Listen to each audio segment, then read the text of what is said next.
Hi, this is Glenn McGrew, and I am responding to another person who had a question for me about psychopathy. Now, please remember, I am not an expert. I do not have training as a psychologist or a social worker or a therapist or even a counselor. I just study psychology on my own and try to use what's in here to help me figure things out. So, if you're looking for expert advice, please look elsewhere. I can only give you what's in my knowledge base, okay? All right, so Neymarth 10, I believe that's how you say the name, suggested that for psychopaths who are born that way, it's due to genetics. I had misunderstood the meaning of his statement due to errors in his English, so I simply reiterated my belief that most psychopaths are created, not born. Now I shall, according to my new understanding of his statement, answer again. I would be inclined to theorize that to a degree he is correct regarding DNA, and yet I believe that there are also things that can happen in the womb that might be able to damage the brain's development, given existing examples. Such as a deficiency of folic acid can cause spina bifida, and too much alcohol during pregnancy results in fetal alcohol syndrome. Now, the former spina bifida can cause physical damage, changes in appearance. The skin and flesh can be open over the spine, loss of limbs, even other things as well. Fetal alcohol syndrome, caused by drinking too much alcohol while you're pregnant, can cause physical appearance changes. It also damages the brain of your unborn child. There have also been medicines such as antibiotics and elements such as lead that can lead to birth defects.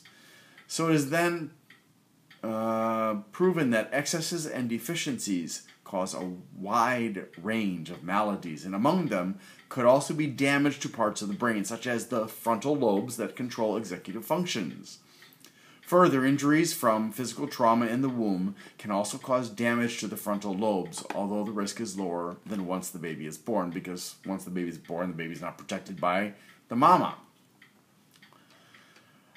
Okay, so just like strongly shaking a baby can result in a wide range of physical problems, such as cerebral palsy, seizures, spasticity, internal bleeding, and sensory organ malfunction, and mental problems such as learning disabilities, intellectual problems, and emotional or behavioral issues, babies, toddlers, children, or even adults who suffer the right kind of injuries to the right parts of the brain relating to emotional regulation, maturity, and self-control could develop psychopathy or other mental maladies that are physically based. Okay?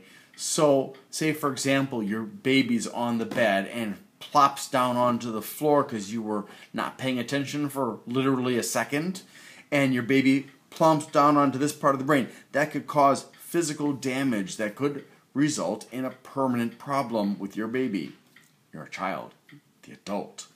Okay?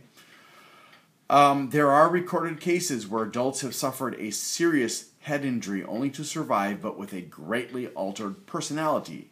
The articles in Psychology Today, After Brain Injury, The Dark Side of Personality Change, by Professor Janet Cromer, discuss this. That's C-R-O-M-E-R in Psychology Today. Okay? And there are lots of other articles and research on the consequences of damage to the brain. This can all happen in adulthood. There's a story of a person who fell on a construction site, had a piece of rebar go through the head, and they were able to save the person's life, get the rebar out, which rebar, if you don't know, is a long piece of metal that reinforces cement or concrete. They got that piece, that rod of iron out of the person's head. The person survived, recovered, but not fully because the damage to the brain caused changes to the person's personality. Okay? Now, Neymarth 10 then made a statement that television and video games made most psychopaths to the streets. I'm not sure what he means by that. I think he means go to the streets. He also wrote about his own brother and his nephew, whom he felt are, or feels, are psychopaths. He said that his brother was raised in the same nurturing environment as him, but turned out very different. Like I said, he believes his brother and his brother's child, or son, are psychopaths. Okay. First, let me differentiate between types of environmental factors. Video games, movies, TV shows, and the like probably cannot produce a psychopath, although I can think of extreme conditions that would have a severe negative influence such that a child would grow up thinking that destructive psychopathic behavior is acceptable. Now, if you watch the movie A Clockwork Orange, you can get a clue from that, okay? This would require that the child be programmed by heavy, routine exposure to media that promotes such behavior as normal over a period of years, starting as a toddler. This type of programming is more easily reversible, I am fairly sure, than what happens to a psychopath, because it's only media programming. It's not involving physical and mental emotional abuse, such as typically causes a person to become psychopathic. Media can cause a child to believe that rape, theft, and even torture and murder are acceptable and even positive behaviors. There was a case several years ago in Indonesia when I was living there of a young boy who had watched something that was vaguely pornographic and then raped a girl who was even younger than him, claiming that he had watched this woman doing whatever it was. It may not have even actually been pornographic. It may just have been suggestive dancing. But he claimed it was because of the videos he watched that he raped this small child. Now, it seems to me, if it was the dancing of Inul Daratista, who was a famous singer and dangdut dancer, I kind of have to wonder that he might have been exposed to something else. But if it actually depicted sexual behavior, that would be an entirely different story. Now, drugs, chemicals, and injuries could, depending on when they occurred, cause temporary or permanent changes, I think, such as with the example I gave before of the guy with the rebar through the head.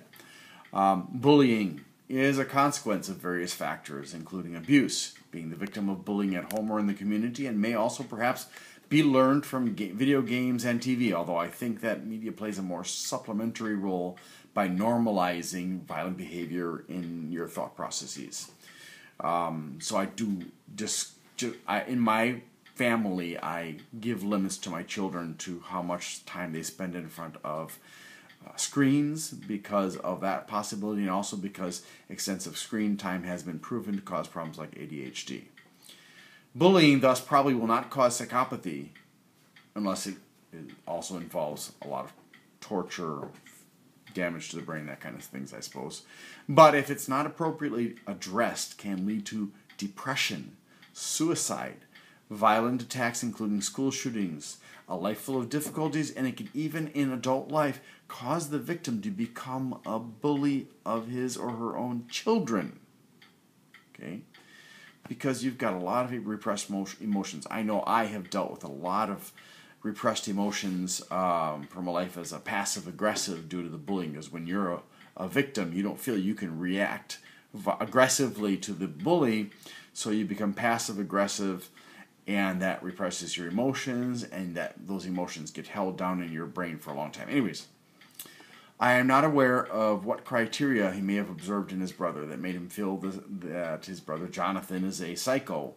I asked that he list as many symptoms as he could, including about relationships, marriage, because that is, if there's a lot of relationships and marriages that end badly, it's an indicator. Criminal behavior, manipulation, charm, high-risk behavior, lack of planning for the future, and so on and so forth.